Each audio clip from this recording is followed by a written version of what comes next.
Olá, meus irmãos, que a graça e a paz do Senhor Jesus esteja com você. Estamos aqui de volta mais uma vez para juntos estudarmos mais uma lição da Escola Bíblica Dominical, desta feita estudando a lição Conectar Mais Jovens, da editora Betel, que traz por tema Cartas Pastorais, Princípio para uma Vida Bem-Sucedida. E a lição de hoje é a lição de número 12, que tem por título A Certeza da Vitória em Cristo. O texto de referência está registrado em 2 Timóteo, capítulo 4, do versículo 6 a 8. Os irmãos que têm aí a sua Bíblia podem estar fazendo a leitura. Nós vamos já para o versículo do dia que diz: Portanto, tudo sofro por amor dos escolhidos, para que também eles alcancem a salvação que está em Cristo Jesus com glória eterna. 2 Timóteo capítulo 2, verso 10. A verdade aplicada diz: em Cristo faremos proezas e seremos mais do que vencedores. Os objetivos da lição de hoje são três, e o primeiro deles é compreender que as convicções nos ajudam a vencer. Então, o primeiro ponto é convicção. Segundo, estudar as convicções de Paulo. Vamos verificar através desta aula as convicções de Paulo. E em terceiro, elucidar os objetivos da caminhada cristã. Então são três pontos importantes que com certeza irão acrescentar e muito na nossa vida espiritual, na nossa caminhada aqui na terra até o encontro com o Senhor Jesus. E a nossa oração de hoje é clamar, para que os nossos irmãos ao redor do mundo permaneçam firmes na fé. Nós precisamos estar clamando diariamente pela Igreja do Senhor, por todos os irmãos, independente da denominação, independente da placa da igreja, da placa que eles possuem. Enfim, precisamos orar e clamar porque nós estamos atravessando uma época muito difícil para o cristianismo de um modo geral. E nós precisamos ter essas qualificações que nós vamos estar vendo aqui no decorrer desse estudo. A primeira delas é a convicção. Somente uma pessoa convicta é capaz de suportar o calor da perseguição e de tudo mais que vem acontecendo nesse tempo pós-modernidade. Vamos à introdução, onde começa dizendo: mesmo no ápice de seu sofrimento, quando estava preso, Paulo tinha certeza de que a sua vida estava escondida em Cristo Jesus. As convicções de Paulo acerca da vida eterna o levaram a batalhar todos os dias de maneira incansável. Ou seja, quando a gente olha um pouco para a história de Paulo, a gente vai perceber que ele não sofreu uma ou duas perseguição, mas ele sofreu várias perseguições, inclusive de próprios irmãos que estavam ali fazendo parte da igreja, ali em Éfeso, em Coríntio, principalmente em Coríntio. Então nós vemos ali que ele foi preso, ele foi açoitado, ele foi caluniado, ele foi difamado, mas o que manteve Paulo firme diante de todas essas coisas que aconteceram a ele foi a convicção de que ele não estava fazendo um trabalho para alguém que ele não conhecia. Ele estava executando um trabalho para o Senhor Jesus, o qual lhe apareceu na estrada de Damasco, quando ele estava indo em busca de aprisionar aqueles irmãos que estavam ali. Então o Senhor apareceu a ele, ele teve convicção daquilo que ele viu, ele se converteu ao Senhor. Quer dizer, toda aquela ignorância que ele possuía, aquele zelo extremado pela religiosidade, foi derrubada por terra quando ele teve o encontro com o Senhor Jesus. E a partir daquele momento, ele passou a ser um servo do Senhor Jesus, disposto a sofrer toda e qualquer consequência que se apresentasse diante dele. E por essa questão e por essa razão é que ele nos deixa um grande legado, porque em nenhum momento da sua caminhada com Cristo, ele fraquejou ou ele abandonou a fé. Aliás, coisa que nós muitas das vezes temos feito. É só o calor aumentar um pouquinho e a gente já procura fugir do calor e procurar um lugar onde o vento sopre mais fresquinho, nos afastamos da presença do Senhor, abandonamos Jesus. Muitas vezes o problema nem é com Jesus, é com alguém que se levantou contra nós, mas a gente fica, né, em meio àquele conflito, e ao invés de tratar com aquela pessoa, como o próprio Senhor Jesus orienta, a gente resolve abandonar tudo. Que Deus tenha misericórdia de nós e nos ajude a nos manter de pé na presença do Senhor. Portanto, o ponto-chave desta lição é a certeza da vida eterna nos leva a lutar todos os dias pelos céus. A certeza da vida eterna nos leva a lutar todos os dias pelo céu ou pelos céus. Qual é o objetivo do cristão? É os céus. O Senhor nos prometeu, não só nos prometeu morada, como está registrado lá em João 14, mas ele prometeu estar conosco todos os dias, até a consumação dos séculos. Então nós estamos aqui, né, anunciando o reino de Deus. Nós somos embaixadores, como diz Paulo, por parte de nosso Senhor Jesus Cristo. Somos representantes de um reino aqui na terra. E o nosso papel, a nossa função é levar a cabo esta mensagem de vida, de salvação, de transformação. E automaticamente o objetivo final de cada cristão é um dia poder estar na presença do Senhor e desfrutar de tudo aquilo que Ele tem nos prometido através da sua palavra. Se fosse para ser um cristão simplesmente por ser, eu acredito que muitas pessoas não seriam. Mas o objetivo é chegar ao céu. E é isso que o Senhor tem nos prometido através da sua palavra. O desejo do Senhor é que aonde Ele esteja, nós possamos estar também. E cremos que um dia estaremos do lado do Senhor Jesus, na Nova Jerusalém, ajudando Ele a administrar toda uma nação no milênio. Louvado seja o nome do Senhor. Sofrendo, mas avançando. O primeiro ponto vem dizendo isso. O diabo, ao perseguir a igreja, pensou que os discípulos ficariam desanimados, porém, cada vez que a perseguição se tornava ferrenha, mais a obra crescia.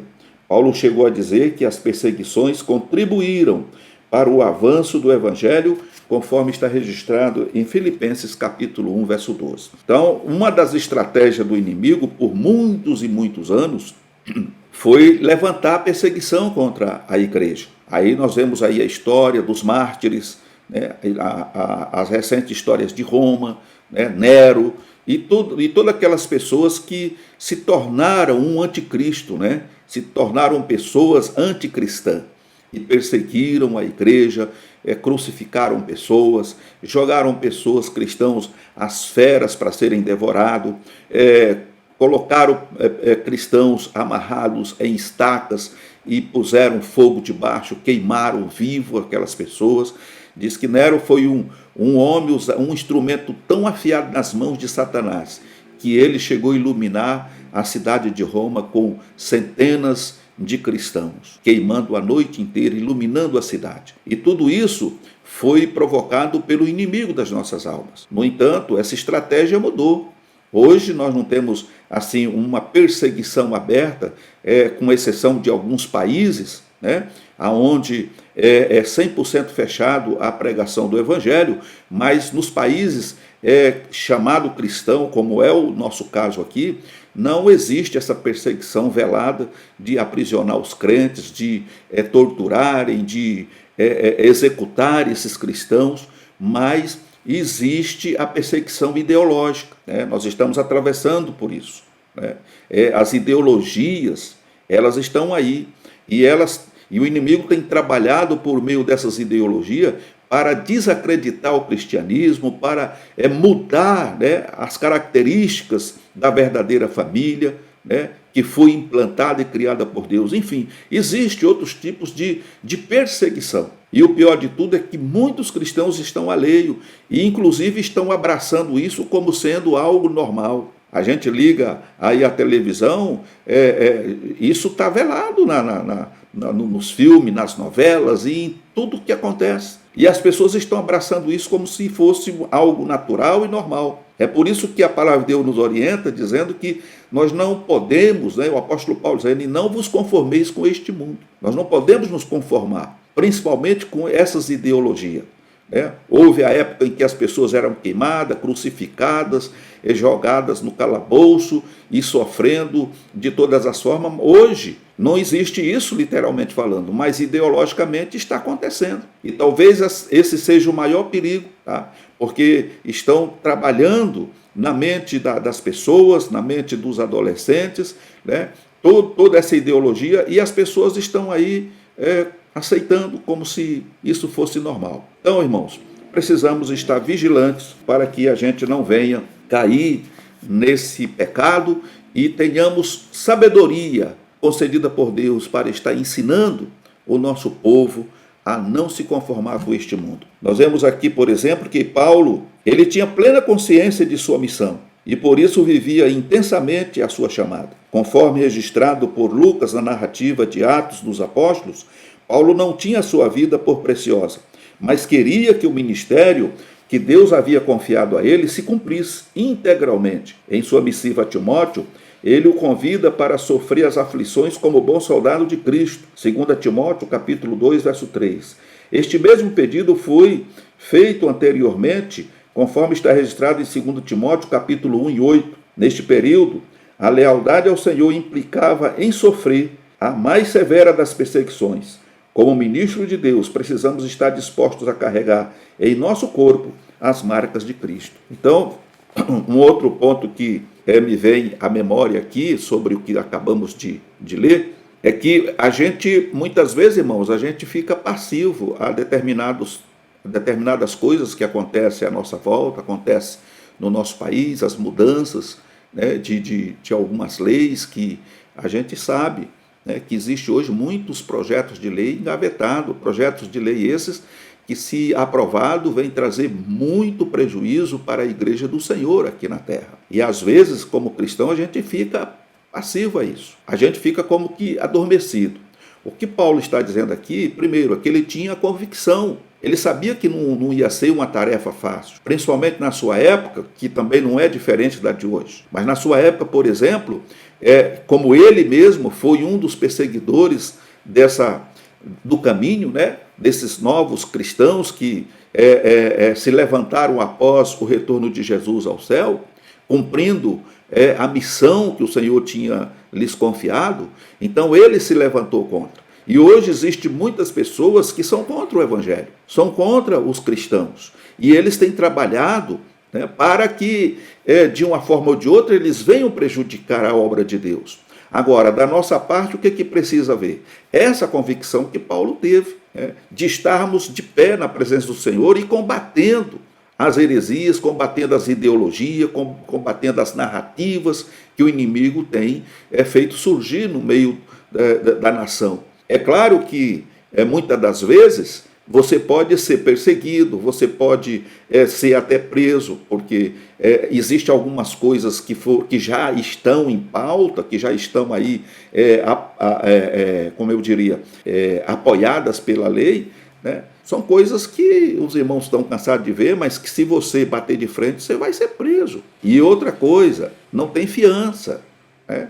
Mexer com as pessoas aí, que agora não é mais nem masculino nem feminino, agora é gênero. Então, existem pessoas aí de outro gênero que a gente sabe quem são e por que são, mas você não pode combatê-los, tá? Se combater contra isso aí, você vai ser aprisionado, você vai ser perseguido. Já houve caso de irmãos aí que tiveram aí a congregação apedrejada, né, porque eles se negaram a aceitar aquela condição imposta por intermédio de leis, né? Não aceitam a Bíblia, a palavra de Deus, porque eles acham que a Bíblia é homofóbica, a Bíblia é um livro ultrapassado. Então nós estamos vivendo uma época que não é diferente da de Paulo. O que mudou foi o modo de fazer as coisas. Naquele tempo, literalmente, era prisão, tortura, serrava ao meio, crucificava, jogava para as feras, era amarrado num poste e botava fogo debaixo. Mas hoje é diferente. Mas a perseguição é essa. Está aí. Agora, o cristão precisa ter convicção do que ele era antes, do que ele é agora e do que ele pretende ser no futuro. E essa convicção é que Paulo está passando, né? E ele convida Timóteo a sofrer como um bom soldado. Soldado, ele não foi alistado para ir para uma guerra e lá permanecer numa colônia de férias. O soldado, quando ele é chamado para a guerra, ele vai para a guerra para sofrer, para matar, para morrer, né? E então a guerra é isso aí, ela traz dores, ela traz sofrimento, ela traz feridas, ela traz cicatrizes. Paulo diz que ele trazia no seu corpo as marcas de Cristo. Então tudo aquilo que Paulo sofreu, ele sofreu primeiro por amor a Cristo, segundo por amor às almas, porque se é outro, ele abandonaria. Ele falou, que é isso, eu não vou, né, ser traído pelos próprios irmãos, ser perseguido pelos próprios irmãos, a quem ele ensinou, para quem ele pregou. Muita gente falou, não, isso é perda de tempo, camarada, né, eu estou dando o meu tudo aqui, estou me envolvendo de corpo, alma e espírito para trazer a melhor informação acerca das coisas de Deus, e o camarada está fazendo isso comigo. Não, é melhor não ser crente do que ser perseguido. E quantos têm abandonado o evangelho, têm abandonado o ministério por conta disso? Porque diz, não suporto mais. Se é para ser um pastor, para viver dessa forma, é melhor não ser. Vou procurar uma igreja, vou sentar lá no último banco, vou ficar lá só ouvindo. E a sua chamada? Não valeu de nada? E sofrer por Jesus não vale a pena? Então, quando a gente olha para o Novo Testamento e principalmente para a vida de Paulo, a gente vai ver que não foi sombra e água fresca, não. E o próprio Senhor Jesus disse, quando Ananias, né, colocou aquela desculpa de não ir lá encontrar com Paulo, porque sabia que ele era um perseguidor, falou, olha, Senhor, esse homem aí, ele é um perseguidor, e ele está vindo aqui com essa intenção. E o Senhor disse, olha, não temas, vai ao encontro dele, porque ele está lá, ele está esperando lá, já há 3 dias ele não come, ele está jejuando e está orando, ou seja, ele já se converteu a mim. E eu vou mostrar para ele como é me servir, o quanto ele vai sofrer por amor ao meu nome. Então, isso se concretizou. E Paulo tinha consciência disso, porque ele causou sofrimento aos irmãos. Agora era a vez dele passar pelo sofrimento. E Jesus nunca chamou ninguém, nós estamos num campo de batalha. E o soldado que é valoroso, ele tem essa convicção. Se tiver que morrer por amor a Cristo, ele vai morrer. E se não tiver que morrer, ele não morre. Mas ele não se acovarda, ele não volta para trás, porque ele sabe quem tem crido. E ele sabe que o Senhor Jesus, o general, está à frente. Então ele vai lutar com todas as forças e vai glorificar o nome do Senhor. E no final ele vai poder dizer, como disse o próprio apóstolo Paulo, combati o bom combate, acabei a carreira e guardei a fé. Tem gente que está combatendo o bom combate, está acabando a carreira antes da hora e está se esquecendo da fé. Mas Paulo ele não esqueceu e nem abandonou. Ele combateu o bom combate, acabou a carreira e guardou a fé. E agora o que resta para ele é receber do Senhor o justo galardão. Que, aliás, ele diz que não somente a ele, mas todos quanto amarem a vinda do Senhor. Louvado seja o nome do Senhor. No segundo ponto, nós vemos aqui que o maior prazer de Paulo era desenvolver com excelência a carreira recebida de Cristo. Ele enumera por diversas vezes que no exercício ministerial sofreu prisões, açoites, foi apedrejado e sofreu naufrágio, conforme ele registra na sua carta, na segunda carta de 2 Coríntios, capítulo 11, verso 23 a 27. Somente a convicção da vitória em Cristo leva um homem a lutar todos os dias pela expansão do reino de Deus. Paulo exalava seu ardor missionário, não se preocupando com as consequências. Existem inúmeros missionários sendo martirizados ao redor do mundo, mormente nos países onde o índice de perseguição é altíssimo. Missões é o bradar do coração de Deus nesta última hora. Então nós vemos aqui que Paulo foi um excelente apóstolo, né? Por que não dizer um missionário? Porque a palavra apóstolo ela remete a missões. É aquela pessoa que recebeu da parte de Deus uma missão. Então Paulo foi um excelente missionário. E por conta disso, muitos homens e mulheres também da mesma forma têm dedicado as suas vidas ao trabalho do Senhor e estão em países, em regiões onde é proibido pregar o Evangelho, mas eles estão lá, fazendo a obra de Deus. E muitas vezes sendo preso, jogado nos cárceres, muitas vezes açoitados, né? Mas eles não negam a fé. Nós temos países aí onde o comunismo impera e nesses países é proibido, inclusive recentemente tivemos a oportunidade de ver através do jornalismo, das mídias, né? Templos sendo derrubados, destruídos, né? Porque é proibido ter cristãos naquele país, onde o Deus máximo ali é o poder, é o governo, né? É a ideologia que eles criaram. Enfim, meus amados irmãos, mas nós vemos aí que Paulo fez um excelente trabalho. Existem irmãos que têm deixado aí as suas nações, os seus familiares, e têm colocado as suas vidas nas mãos do Senhor para fazer o trabalho em outras nações, com o único objetivo de ganhar o maior número de almas para o reino de Deus, porque esse tempo urge.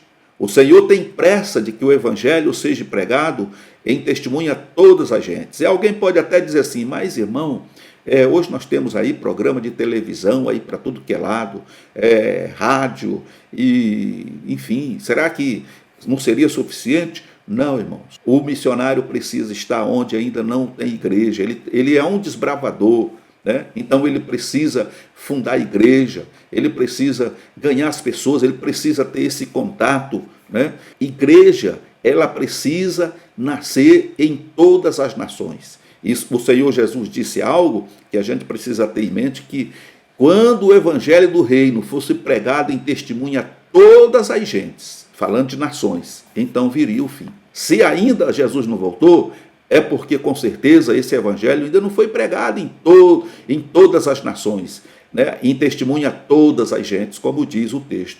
Ok? Então é necessário que a gente se disponha a fazer a obra de Deus, independente do calor da fornalha. Pode aquecer a fornalha 7 vezes, 20 vezes. Se estamos com o Senhor Jesus, Ele vai entrar conosco e nós não vamos perecer. E se perecer, nós vamos estar com Ele na eternidade. Louvado seja o nome do Senhor. As convicções geradas a partir do Evangelho devem fazer o nosso coração arder de amor pelos perdidos. Esse é um pensamento do pastor de Lourdes Dutra. Então, é assim que nós precisamos nos portar. Nós precisamos ter essas convicções e que essas convicções, possa fazer com que o nosso coração arda, por amor pelos perdidos, por aquelas pessoas que ainda não conhecem o Senhor Jesus. No segundo ponto tópico, nós vemos aqui a questão da convicção na fidelidade de Deus. Paulo diz que ainda que sejamos infiéis, Deus permanece fiel, pois não pode negar a sua própria natureza, conforme está registrado em 2 Timóteo, capítulo 2, verso 13. Ao sermos provados, é imprescindível que estejamos convictos de que Deus está ao nosso lado. Então, passar por uma prova não quer dizer que estamos sozinhos. Nós somos provados, e é somente através da prova que nós somos aprovados. Às vezes o Senhor nos prova em pequenas coisas para que nós possamos ser colocados em coisas maiores. E com certeza, ao estar sobre coisas maiores, seremos provados mais fortemente. Mas não estamos sozinhos. O que nós precisamos ter em mente, e isso eu diria também em termos uma convicção viva, é de que mesmo no meio do sofrimento, o Senhor está conosco e nós temos a quem buscar, a quem clamar. Nós não podemos achar que estamos sozinhos e nos desesperar e fugir como Jonas, abandonar o barco, pedir para jogar para fora, porque acha que está ali como intruso. Naquele caso, ele estava porque ele descumpriu uma ordem do Senhor. Que Deus tenha misericórdia de nós. Se o Senhor nos confiou algo a fazer, que possamos ser fiel ao Senhor e fazer de acordo com o que Ele está determinando. E não fugir como fez Jonas, indo para um outro lado e depois, além de trazer prejuízo para aqueles que estavam à sua volta, ele teve que ser lançado ao mar e voltar para o início de tudo para fazer aquilo que Deus tinha determinado. Eu acredito que se nós obedecermos ao Senhor, o sofrimento será menor. Louvado seja o nome do Senhor. Um outro ponto que nos chama a atenção é que Deus nunca abandona os seus servos. E isso é fato. Em meio a tantas dificuldades e perseguições, é necessário entender que Deus não nos abandona. Jesus Cristo, ao ressuscitar e aparecer aos seus discípulos, fez-lhe uma promessa ao dizer: estou convosco todos os dias até a consumação dos séculos. Mateus capítulo 28 e verso 20. Em todos os momentos da vida deles, vemos Deus se fazendo presente. No martírio de Estevão, em um dos momentos de bastante agonia, o texto sagrado diz que Estevão, cheio do Espírito Santo, fixando os olhos nos céus, viu a glória de Deus e Jesus que estava à direita de Deus, conforme está registrado em Atos, capítulo 7, verso 55. Mesmo sendo apedrejado, Estevão viu que Deus estava com ele. Ou seja, é um momento de grande tristeza, de dor, de sofrimento. Alguém podia estar dizendo assim, agora sim, agora acabou. Aí, ao invés de ver Estevão chorar, pedir pela sua vida, clamar por misericórdia, ele olha para os céus e vê a glória de Deus ali, e ele vê o Senhor Jesus de pé à direita de Deus, e ele exclama dizendo, eis que vejo os céus abertos. Olha, irmão, é só para quem tem convicção. Perdeu a vida fisicamente falando, mas está com o Senhor, porque Deus nunca e jamais abandonou um dos seus servos. O que nós precisamos, irmãos, é de fidelidade, é ser fiel ao Senhor, como está escrito, ser fiel até a morte e dar-te-ei a coroa da vida. É fácil? Não é. É impossível? Também não é. É possível, ok, irmão? Só depende de você. Agora, se você amar a sua vida física mais do que a Deus, talvez isso seja um peso para você. Mas se você ama mais a Deus do que as coisas materiais desta vida, então você é alguém que tem a vida eterna garantida. Paulo ele diz assim que não valorizava a vida dele nada. E tudo que ele tinha aprendido, tudo que ele considerava como esterco. A vida dele não era mais preciosa do que a de Cristo e do que a das almas que ele estava lutando para conquistar para Deus. Então, quando a gente valoriza muito a gente, valoriza muito aquilo que a gente é, então a gente está esquecendo o principal e nós precisamos ter cuidado com isso. A nossa vida tem valor? Sim, tem. Mas muito mais valorosa é a nossa salvação, é a vida eterna. Porque essa vida passa. Mais cedo ou mais tarde, você vai passar. Quem não passou de novo não vai escapar de velho. Mas o importante é estarmos firmados na rocha, que é Cristo. Um outro ponto fala sobre a fidelidade da palavra. O Evangelho não é apenas a história de um homem, e sim a história de um Deus de amor que deixou seu trono de glória para registrar ou para resgatar o mais vil pecador. Na mente racional, é impossível conceber a ideia de um Deus morrer numa cruz. Por isso, Paulo diz que a mensagem da cruz é loucura para os que perecem. Mas para nós que somos salvos, é o poder de Deus, conforme 1 Coríntios, capítulo 1, verso 18. Para os irmãos em Roma, Paulo diz que o Evangelho é o poder de Deus para a salvação de todo aquele que crê, conforme está registrado em Romanos 1,16. Para Timóteo, ele diz que esta palavra é fiel e digna de toda aceitação. 1 Timóteo 1,15. Não podemos duvidar desta palavra. Ela é poderosa para transformar vidas. Eu fui transformado mediante a palavra. Você foi transformado mediante a pregação do Evangelho. Ah, mas eu nasci no lar cristão. Ótimo, eu também nasci no lar cristão. Mas como já se diz, e eu desde criança ouço essa frase, que filho de crente não é crente. Você pode, na tua infância, ter ido para a igreja durante toda a tua infância, pré-adolescência, adolescência, mas há um momento na tua vida que você precisa aceitar Jesus como Salvador. É aquele chamado que vem através do convencimento do Espírito Santo. Você sabe que você é um pecador, mesmo que você tenha andado direitinho, tenha caminhado para a casa do Senhor toda uma vida, mas você sabe, você sente, e essa convicção vem através do Espírito Santo de que você precisa de Jesus. Isso aconteceu comigo aos 14 para 15 anos.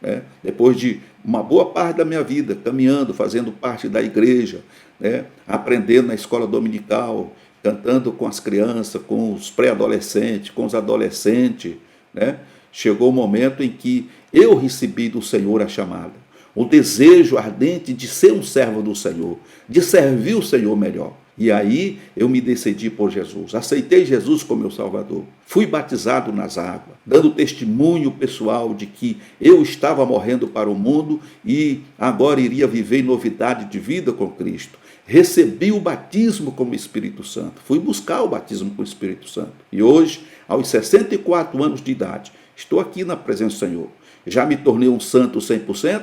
Não.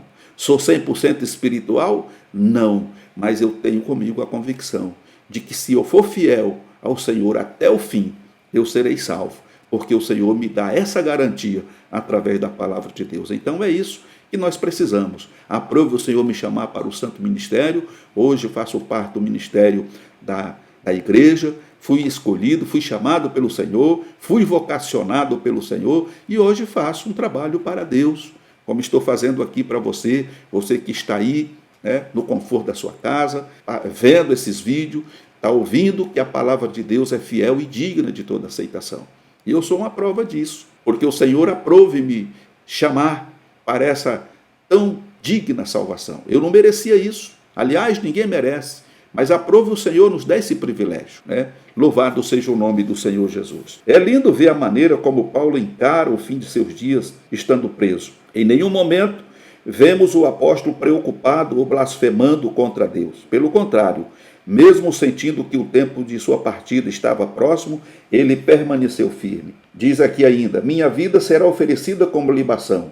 O texto bíblico mostra que, ao escrever a carta para Timóteo, Paulo é categórico ao dizer: o tempo da minha partida está próximo e serei oferecido por aspersão de sacrifício, 2 Timóteo capítulo 4, verso 6. Por meio de uma metáfora, Paulo enfatiza que a morte para ele correspondia ao derramamento de sua vida como oferta ao Senhor. Assim deve ser a nossa certeza: o justo não morre fora do tempo. Sua vida é recolhida por Deus ao término de sua missão.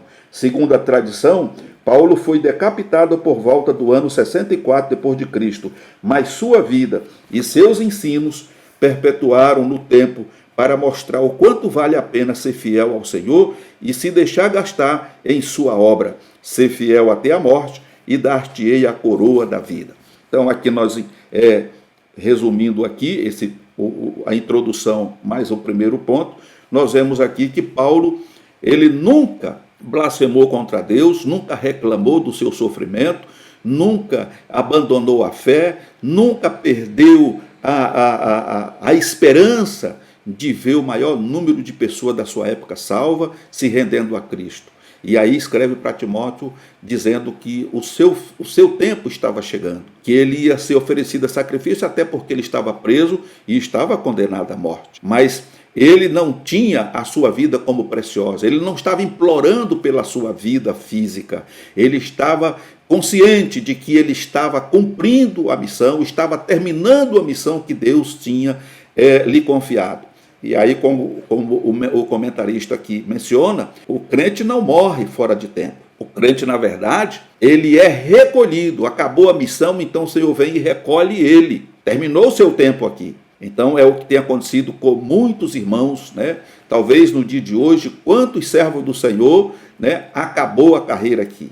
Combateu o bom combate, acabou a carreira e agora retornou para casa. Até porque a nossa casa não é aqui. Aqui não é a nossa morada, né? E também não é o cemitério, como algumas pessoas acham. Ele está na morada eterna, lá no cemitério. Não. O corpo foi sepultado, está sendo sepultado. Mas ele, aquela pessoa que viveu naquele corpo, ela está retornando para a eternidade, para a presença de Deus. E ali há uma grande festa. Com certeza ele está sendo recebido com festa, principalmente se ele fez um bom trabalho para o Senhor aqui. Então, nós vemos o apóstolo Paulo encerrando a sua carreira falando isso: combati o bom combate, acabei a carreira e guardei a fé. Agora, o que me resta é aguardar, né, o prêmio, o valioso prêmio que o Senhor me dará, não somente a mim, mas a tantos quanto amarem a sua vida. Então, Paulo tinha consciência também de que muitos como ele iria passar pelo mesmo caminho e que iriam também estar junto com ele para receber do Senhor o galardão tão esperado, a coroa da vida. Louvado seja o nome do Senhor. Para concluirmos aqui, nós temos a certeza do galardão. A Bíblia diz que Deus não é injusto para se esquecer de nossas obras. Paulo tinha a convicção de que a coroa de justiça o aguardava no céu como honra pelo serviço prestado ao reino de Deus. Ele ainda pontua que a promessa era também para todos que amarem a vinda do Senhor Jesus, conforme está registrado em 2 Timóteo 4, verso 8. As honrarias humanas são boas, mas nada se compara ao que Deus tem reservado aos vencedores.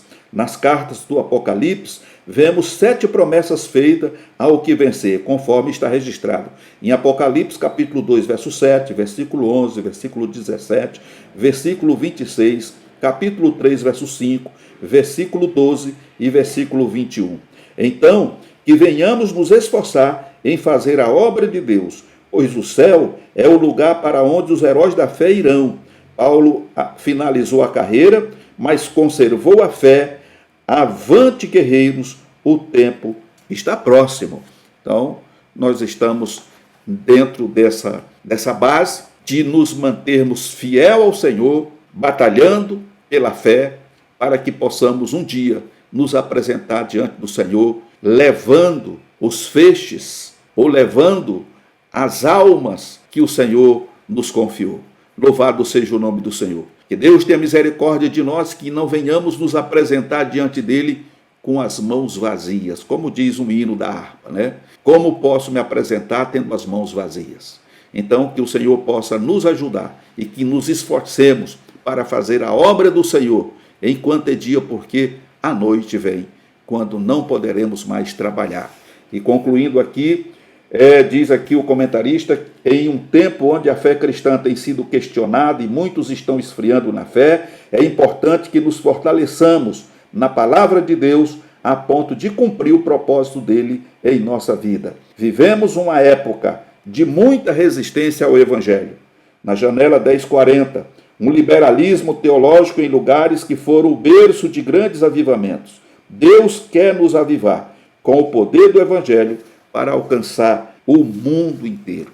Então nós estamos vivendo no contexto, ou nesse contexto, onde as ideologias, narrativas, essa teologia liberalista tem se feito presente no meio da sociedade. Para nós resta apenas, que somos servos do Senhor, nos firmar na fé, nos revestir do poder de Deus para combater essas narrativas, essas ideologias e avançar, empunhando a bandeira do Evangelho mais alto que pudermos, para assim ganharmos o maior número de vida para o Senhor Jesus, porque Jesus breve virá. Meus queridos irmãos, aqui chegamos ao final de mais uma aula.